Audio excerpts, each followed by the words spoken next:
Las teorías sobre el Estado no las tiene solo el investigador social. Exacto. O sea, entonces hay teorías sobre el Estado aprendidas en círculos de discusión política a lo largo de la historia que se van a poner en juego también cuando están entrando a un cargo. O sea, no es que entro, que hay todo un proceso previo y ahí, eso es un poco lo que queríamos marcar, ¿no? Martín. Julián, ¿cómo te va? ¿Bien? Te das cuenta que él es la buena versión porque él me dice a mí que no, a ver, pará, por el final recojamos el guante. Pues sí que el kirchnerismo es un peronismo posmoderno. Sí.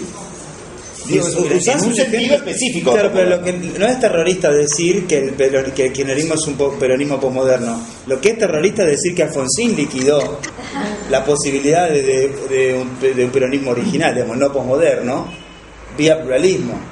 Pero la pregunta ahí sería, ¿y el alfonsinismo no fue un radicalismo moderno? ¿Un radicalismo? Posmoderno. No. Bueno, ¿por qué no?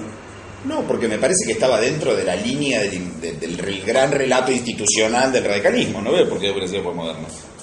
Digamos, intentó yo creo que y estableció en cierta medida un conjunto de reglas pluralistas que, para mi gusto, digamos, eliminaron la posibilidad de la reposición del antagonismo como eran los 70, digamos. ¿Y entonces? O sea, bueno, justamente un radicalismo posmoderno, o sea, porque a Irigoyen, si vos tenés razón, Irigoyen se levantaba y se volvió a morir. Bueno, pero el radicalismo no es solamente Irigoyen. Te estoy Hay mencionando distintas una relaciones, digamos. Yo lo que pregunto es, digamos, eso, proseguir. No, dale. Sí, Continúa. No, digo.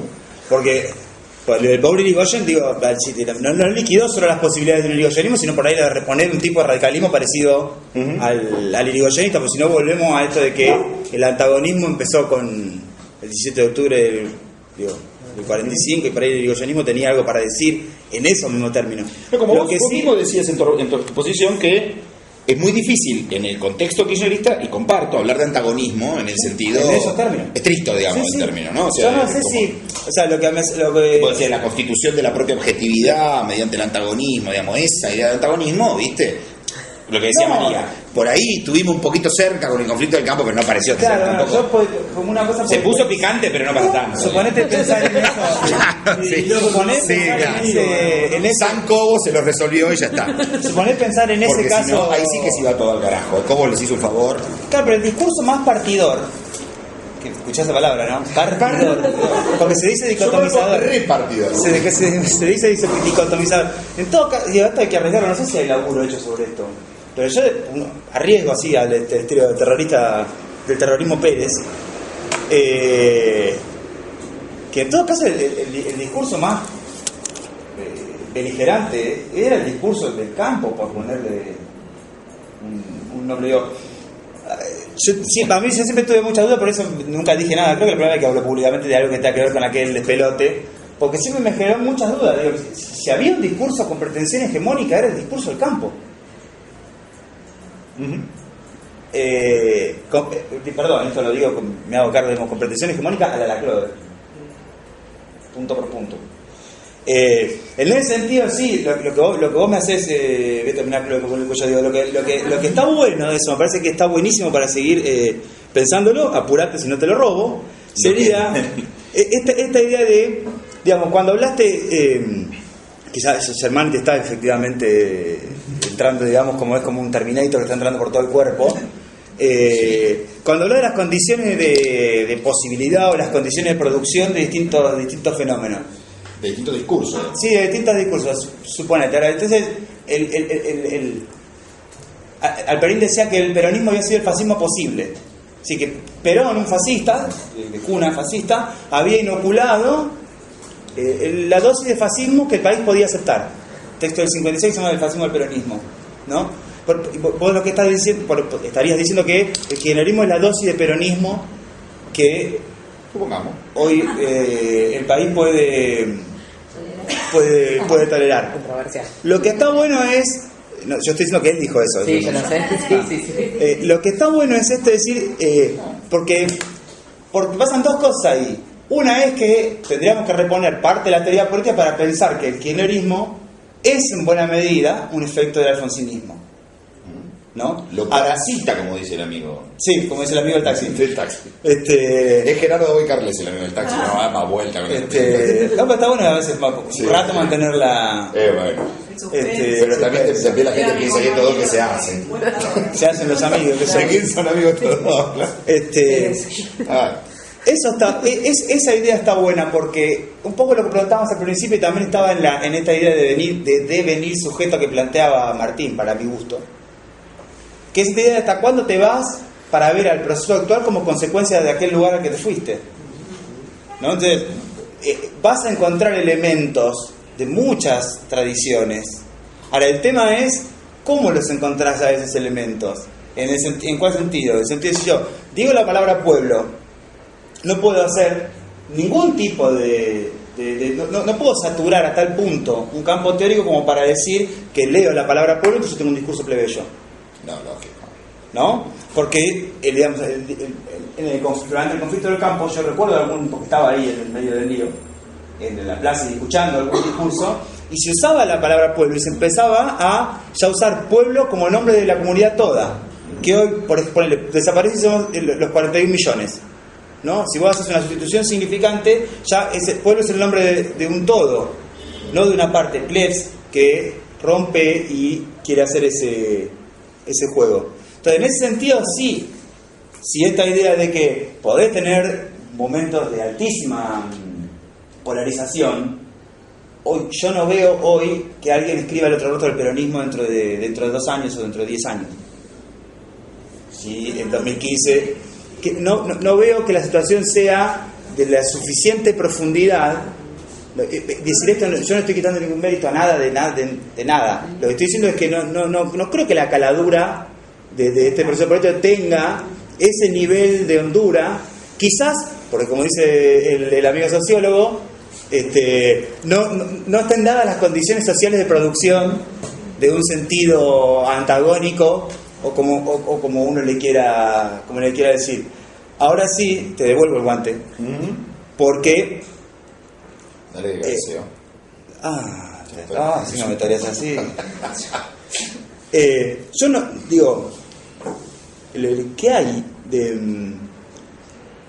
¿Por qué tengo que pensar? ¿Por qué tendría que haber ese tipo de antagonismo? No. Porque no hay necesariedad, si no, tengo que... cerremos todo. O sea, no hay necesidad que tenga que existir, para que algo tenga sentido, que tenga que existir esa clase de... No tiene que haber, el tema es que están en juego esas interpretaciones, por ejemplo, la del propio Laclau. Sí. Perdón, pero que los interrumpa el estudiante, pero nos están pidiendo el aula, entonces necesitamos que termine Julián y que pueda decir algunas palabras Martín. Digo una sola cosa más, después me quedé con 1000, pero bueno, acá tienen razón. Cris, lo único que yo agregaría a lo que vos preguntabas es lo siguiente. Claramente hay en ciertos ámbitos hoy por hoy hay simplemente una inversión de la carga valorativa. Sí, lo único que hizo no fue solamente reponer en un concierto teórico poderosísimo la palabra populismo, sino además invertir la carga valorativa que el populismo arrastraba durante un montón de años. El gesto de inversión valorativa está perfecto, porque eso permite la reposición de una palabra que sirve, que es interesante para discutir y demás. Ahora, después lo que vos hagas con esa carga valorativa a la hora de juzgar experiencias políticas concretas y contextuales, eso es cosa de cada uno, incluido el dueño de la razón populista. Y entonces ahí sí yo creo que si uno invierte eso, claramente, donde vos tenés experiencias populistas poderosas, tenés realidades muchísimo menos violentas. ¿Sí? Colombia podría servir de caso testigo. Yo, para partir de donde deja Julián y también volviendo un poco a tu pregunta, creo que fue uno de los grandes problemas que siempre tuvimos con la categoría de populismo, la descripción de un contenido, ¿no? Y falta volver a releer para entender que si es una lógica política, entonces el contenido es heterogéneo en la articulación de esa lógica. Eso genera un déficit normativo, digamos, un articulito sobre el déficit normativo, es decir, de analizar con la lógica populista la construcción del sujeto pueblo de campo porque articula determinadas demandas, porque vacía ciertos significados. Ergo, populismo hay que quitarle la valoración. Lo que sí se repone como una categoría analítica, entonces lo que hay que hacer en todo caso es pulir eso como clave para interpretar ciertos procesos como una lógica que interviene en determinados fenómenos. Yo trato de rehuir a el es, ¿no? Tal es populista. Bueno, en realidad se articula una multiplicidad de lógicas, en el kirchnerismo, por ejemplo. La lógica corporativa funcionó y funcionó. De hecho, mi hipótesis del conflicto de campo es fallar una lógica corporativa. Faltaron que se sientan las representaciones empresarias, de trabajadores y del Estado acordar una política, lógica corporativa.